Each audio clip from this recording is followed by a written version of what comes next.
নমস্কার, আমি শোভায়ন আদিত্য আবৃত্তি করছি বিশ্বকবি রবীন্দ্রনাথ ঠাকুরের আমাদের ছোট নদী কবিতাটি। আমাদের ছোট নদী চলে বাঁকে বাঁকে, বৈশাখ মাসে তার হাঁটু জল থাকে। পার হয়ে যায় গুরু, পার হয়ে গাড়ি, দুই ধার উঁচু তার, ঢালু তার পাড়ি, চিক চিক করে বাড়ি, কোথায় কাদা, এক ধারে কাশফুল ফুলে ফুলে সাদা।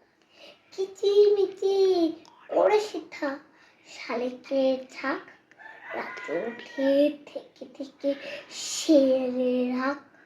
তীরে তীরে ছেলে মেয়ে নাহিবার কালে, গামছায় জল ভরে গায়ে তারা রাখে।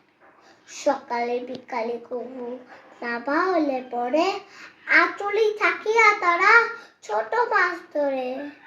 আষাঢ়ে বাদল নামে নদী বড় বড়, মাটিয়া চটিয়া চলে ধারা খরতর।